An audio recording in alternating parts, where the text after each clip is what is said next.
If you can fix a dead furnace at 2 a.m., why can't you fix your own money? Tonight I'm breaking down how an unknown HVAC tech, Jake Mercer, went from $1,200 in savings and a dented van to a 7-figure net worth, without inventing anything, just executing better than everyone else. Because for 3 months in 2016, Jake wasn't chasing growth, he was chasing survival, payroll for 6 guys, a lawsuit from a property manager, and a bank account that hit $412. And the weird part? The move that saved the company started with him saying no to the biggest job he'd ever wanted. Jake didn't start with a plan.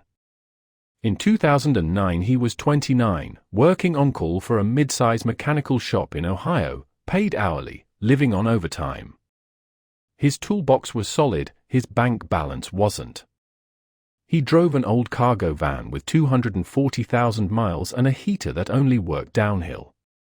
On weekdays he climbed ladders for someone else. On weekends he watched YouTube install videos and practiced brazing on scrap copper behind his apartment.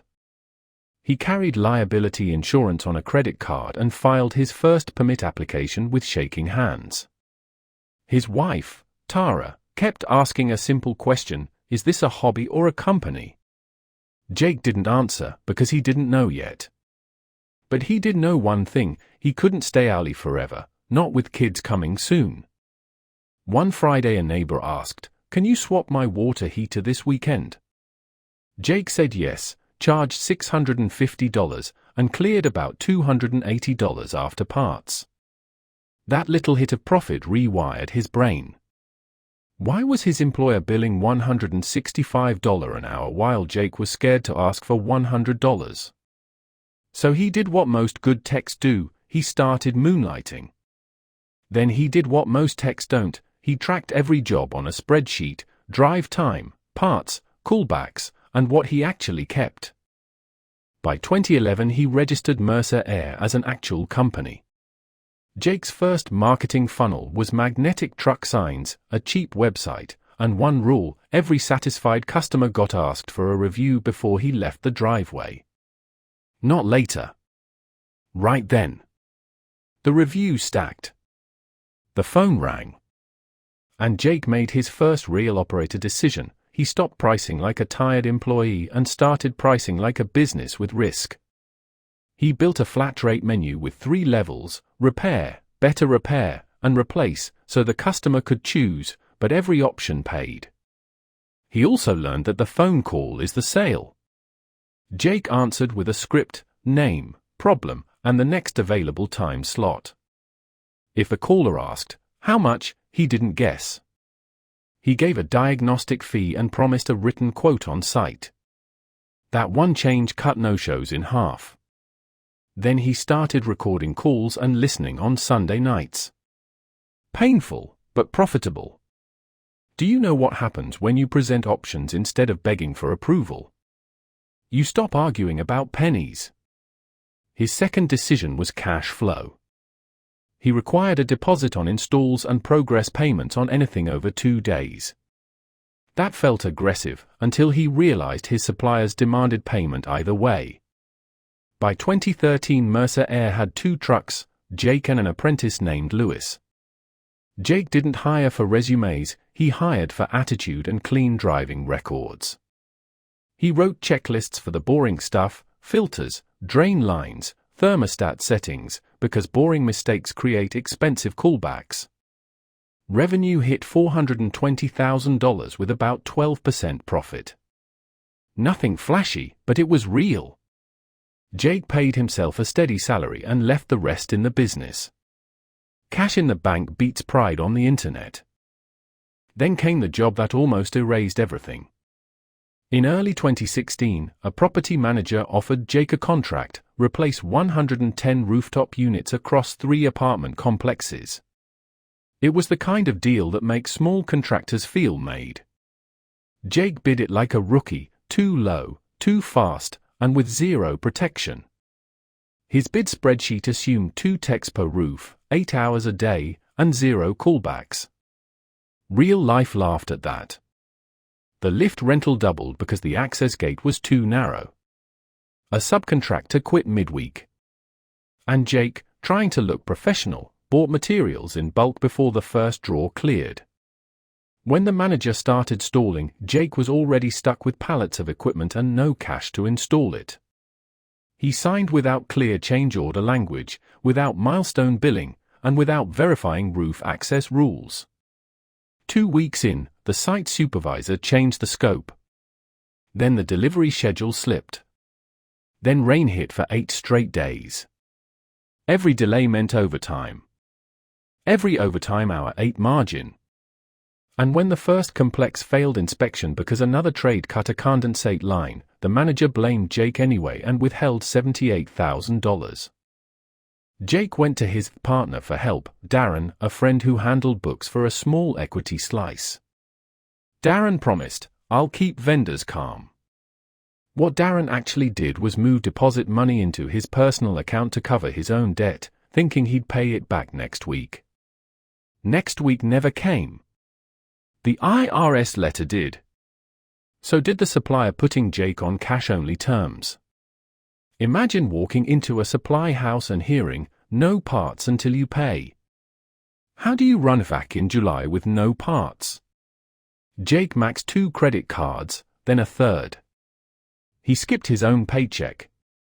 He started waking up with chest tightness and numb hands, telling himself it was just stress. Until one afternoon he nearly passed out in an attic. Lying in that hospital bed, Jake finally admitted the truth: he didn't have a bad month. He had a weak business. And weak businesses snap the moment something goes sideways. A week later, still behind on the apartment project, Jake met a retired commercial contractor at a supply counter. The guy looked at Jake's paperwork and said, "You're working for free because you wrote a free contract." That mentor didn't give motivation. He gave rules. Rule 1, no job starts without a signed scope, payment schedule, and change order pricing. Rule 2, every install gets a 30% deposit, period. Rule 3, you track labor to the job daily, not monthly. Jake confronted Darren, demanded the money, and got a partial repayment and a signed confession. Then Jake did the hard thing: he fired his friend, ate the loss, and called an attorney to file liens properly. It was humiliating. It also stopped the bleeding. He renegotiated the apartment contract by offering a discount only if payments resumed immediately. The manager agreed because the units had to be running before lease renewals. Jake learned a brutal lesson: leverage is not personality, it's timing. From 2017 to 2020, Jake rebuilt like an engineer. He implemented service software that forced techs to log photos, parts, and time on every call. He standardized truck stock. He created a maintenance membership that smoothed winter cash and reduced emergency chaos. In 2022, when heat pump demand surged and rebate programs got confusing, Jake didn't complain, he trained. He ran Saturday classes on load calculations and wrote a 1-page rebate checklist for sales. Suddenly Mercer Air wasn't just fixing breakdowns, they were guiding homeowners through bigger projects. Average ticket rose, and the calendar filled with higher-end installs instead of low-margin emergencies. He raised prices twice. Not randomly, based on a target, 50% gross margin on service and 35% on installs. If a competitor wanted to race to the bottom, Jake let them. Would you rather be busy or be profitable? He made one key hire, an office manager named Renee with a background in dispatch and collections. Jake stayed in sales and quality control. Renee owned the calendar and the money. She tightened payment terms to net 7 for small commercial, and she called past due invoices every Tuesday at 9 a.m. like clockwork. In 2021, Mercer Air won a small school maintenance contract. Not huge dollars, but reliable. That contract made banks treat Jake differently. He refinanced expensive debt, bought 2 newer trucks, and added a dedicated install crew.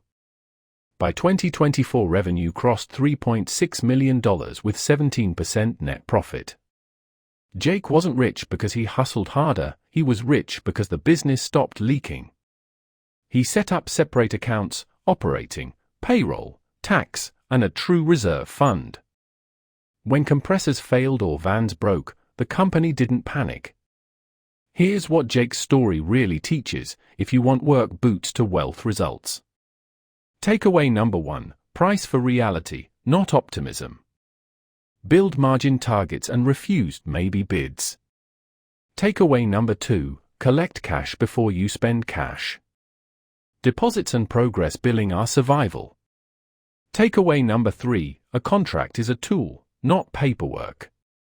Charge for changes every time. Takeaway number 4, hire to remove bottlenecks. One strong dispatcher can unlock 5 techs. Takeaway number 5, systems beat talent under pressure. Track labor daily and fix leaks fast. You don't need more leads, you need fewer surprises. Jake's millionaire moment wasn't a lottery win. It was boring, consistent profit, debt paid down, and ownership of the building he used to rent. In 2025 he sold a minority stake to a local roll-up at a fair multiple, took chips off the table, and kept control. That's how a guy with a wrench built wealth. If this breakdown helped, hit like and subscribe to Work Boots to Wealth. And tell me in the comments, what's the one leak in your business you keep ignoring? Because the work boots are already on. The question is whether the business underneath them is built to last.